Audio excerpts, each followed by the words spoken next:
Todos deberíamos ir al psicólogo, unos más que otros, pero todos estamos lo que se llama en eneagrama desintegrados, es decir, para decirlo llanamente, un poco locos, ¿no? Un poco locos quiere decir un poco neuróticos y hay gente que mucho más, evidentemente. El problema no es este, el problema no es ir al psicólogo, el problema es a qué psicólogo vas y eso no significa evidentemente decir que la psicología tiene un problema en sí misma, ¿eh? Se aborde como se aborde, ¿eh?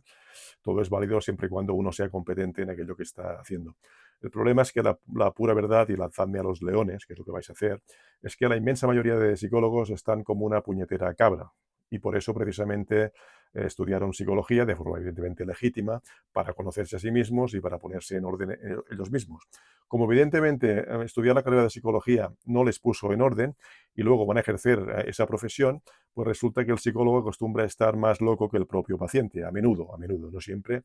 Y con eso no estoy diciendo que la psicología en sí misma, como decía, no sea válida o que no haya, evidentemente, profesionales psicólogos perfectamente homologables y perfectamente respetables y grandes profesionales. Evidentemente, ocurre como en cualquier profesión, hay de todo, pero resulta que el tema de la psicología es muy delicado, no solo porque tratas principalmente con la mente humana, sino porque además resulta que el profesional que se va a dedicar a esto, pues como acaba de apuntar, pues la mayoría, pues cuidado, cuidado dónde vas, cuidado dónde vas porque vas a salir no solo con menos dinero en el bolsillo, sino que además más perjudicado de lo que estabas, e incluso muchas veces autoengañado, creyéndote por autosugestión que estás mejorando porque vas al psicólogo, confías en él, porque tiene un título colgado en la pared y por lo tanto, y como pagas un dinero, pues esto necesariamente te va a ayudar, te va a ayudar.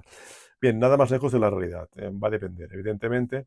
Bien, entonces, ¿qué ocurre? Ocurre que, ya digo, la mayoría de psicólogos están más zumbados que el propio paciente. Eso es así, es una realidad. ¿Y qué hacen entonces? Pues como en el fondo son egocéntricos, bueno, en el fondo y en la superficie, para quien lo quiera ver. Pues lo que van a hacer es intentar, digamos, ayudarse a sí mismos a través del paciente, a través del paciente. Esto no es un juicio de intenciones, es pura lógica. Lo que van a hacer es aplicar sus propios conocimientos, adaptándolos, encajándolos, como aquel que intenta ponerse un zapato en un pie que no toca, que quiere decir un zapato que no toca en el pie correcto, pues es lo que van a hacer.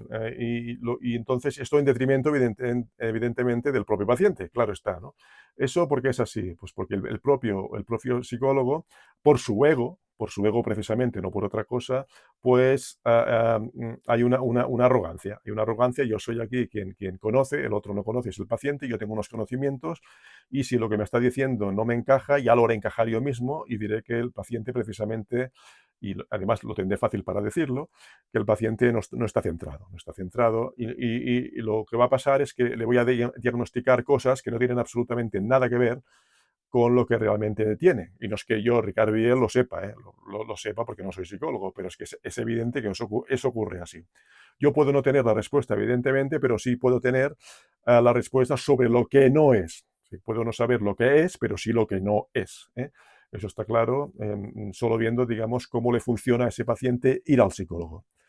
Bien, entonces, lo que va a hacer el psicólogo es proyectar su propia neurosis, que en forma, en ese caso, de conocimientos, para sentirse él mismo seguro sobre sus propios conocimientos, sobre sus propias terapias y, en definitiva, sobre sí mismo. Y todo revierte en su egocentrismo, en su inseguridad, que, por cierto, es la raíz que le hizo estudiar la carrera precisamente de psicología.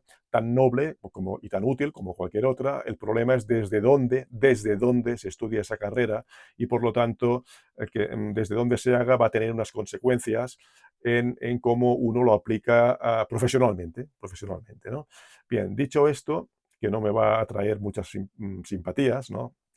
Ah, pero no me van a dar ningún premio por decir esto y lo merecería porque yo no voy a cobrar nada a nadie por decir lo que acabo de decir y debería ser yo millonario por decir lo que acabo de decir, aunque no sea el único, evidentemente, que lo piense. Bien, entonces, llevando el terreno de la psicología propiamente al eneagrama, pues ya os podéis imaginar que como se trata de aspecto psicológico, pues va a ocurrir exactamente lo mismo. Van a haber profesores de eneagrama, sean psicólogos o no. Cada vez, afortunadamente, por cierto, hay más psicólogos que utilizan el eneagrama. porque es una magnífica herramienta de autoconocimiento y conocimiento de los demás. Aprovecho para decir, igual que aprovecho para decir que hago mentorías de eneagrama para quien quiera saber su eneatipo y conocer un poco, o en cualquier caso, de qué trata todo esto tan interesante y que te va a mejorar mil por mil la vida. Si evidentemente lo quieres, porque eso no depende solo de mí, de mis lecciones, de mis mentorías, sino también, sobre todo de ti. Depende de los dos, vamos. Bien, pues aquí abajo tienes el enlace, si quieres contactar conmigo, no dudes en hacerlo y tu vida va a mejorar mil por mil. Bien, como lo hizo conmigo. Bien, dicho esto, pues en el tema del eneagrama, pues ocurre lo mismo que propiamente con los psicólogos, ¿no? Ya sea el profesor de eneagrama, psicólogo o no. Pues, ¿qué ocurre? Que hay personas que ves que han dado muchos talleres, incluso que son psicólogos, al hilo de lo que estaba diciendo, y llevan muchos años estudiando eneagrama, incluso saben mucho de eneagrama, pero ves que están o continúan estando como un auténtico cencerro, lo cual, digamos, es una decepción para el alumno que se da cuenta.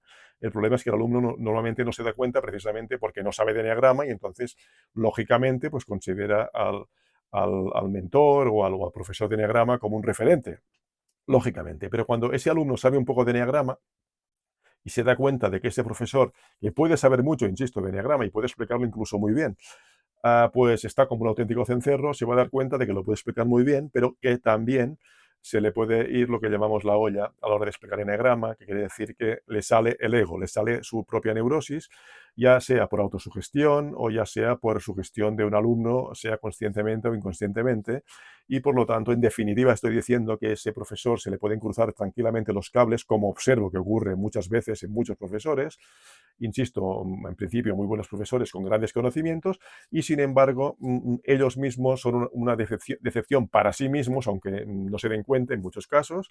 Eso hay que preguntárselo a ellos y tampoco te van a decir la verdad porque tampoco igual se dan cuenta. Pero si el alumno se da cuenta porque sabe de eneagrama, pues entonces es una decepción, una gran decepción, porque dices, hombre, entonces ¿de qué sirve el eneagrama si gente que lo ha estudiado, que ha hecho talleres, que ha estudiado mucho, etcétera, que tiene mucha experiencia en ello y que representa que se han trabajado en eneagrama, es decir, en su autoconocimiento, y ves que no le sirve absolutamente de nada, pues entonces es una decepción, ¿no? Ciertamente. Pero es que ahí voy, el problema no es el eneagrama, el problema es la propia persona, evidentemente, ¿no? Que por su descentramiento inicial pues no ha mejorado. Con esto estoy diciendo de que eso no significa que no haya personas que estaban muy desintegradas, es decir, muy neuróticas al principio y que gracias al eneagrama, pues evidentemente han podido mejorar y mucho, como también he visto casos, los menos debo reconocer, por desgracia, pero existen. Por lo tanto, como ocurría propiamente con los psicólogos, aunque veáis que la inmensa mayoría no son de fiar, sinceramente, a pesar de ellos mismos, que digamos, practicarán su oficio de buena fe, evidentemente, pero no se dan cuenta de que están neuróticos, no se dan cuenta, y si se dan cuenta, pues no se quieren dar cuenta, como decía al principio. Entonces, en el eneagrama ocurre exactamente lo mismo, claro. Si se trata de psicología, es perfectamente imaginable que también mucha gente que estudia eneagrama es para conocerse a sí misma y por lo tanto está en el egocentrismo. No necesariamente, cuidado, porque se quiera conocer a sí misma, pero me refiero que previamente ya están muy desintegrados y se sienten en la necesidad de estos conocimientos, ¿no? Y entonces, pues van a continuar la mayoría, no nos engañemos, estando igual de descentrados que al principio, a pesar de que tengan todo este conocimiento de eneagrama o toda esta experiencia. Por lo tanto, la conclusión es que el eneagrama es fabuloso, es fantástico, pero no siempre puede aprovechar a todo el mundo. De hecho, aprovecha a pocas personas, a muy pocas, poquísimas, esa es la puñetera verdad, que no te digan lo contrario porque te estarán falseando y no tiene nada que ver con que yo sea pesimista o que yo sea no sé qué, o purista o lo que sea, ¿no? Ni arrogante ni nada de esto. No, es pura experiencia empírica, ¿eh? Y con esto, evidentemente, no estoy diciendo de que yo esté por encima o por debajo de toda esta gente que acabo de apuntar, simplemente es una observación desde fuera y que, de hecho, por desgracia, no tiene nada que ver ni con mi opinión, simplemente estoy haciendo de mensajero, ¿no? Entonces, yo siempre voy con mucho cuidado cuando doy mis mentorías o cuando simplemente estoy hablando con alguien de eneagrama, con mucho cuidado con lo que digo, mucho cuidado, porque el eneagrama no es nada difícil de entender, nada difícil, lo puedes hacer de manera autodidacta, el bien entendido autodidacta, que tienes que tratar con gente, evidentemente, con gente para aprender eneagrama, no solo estudiando lo de libros o viendo YouTube, etcétera, sino se aprende en gran parte como he hecho yo, ¿no? pues tratando con gente y la teoría y la práctica, teoría y práctica, como acostumbra pasar con todo en cualquier ámbito, ¿no? Entonces, lo que procuro precisamente, siendo consciente de lo que ocurre con la propia neurosis, es de no hacer pagar a la gente mi propia neurosis, ¿no? Cuando doy explicaciones de eneagrama.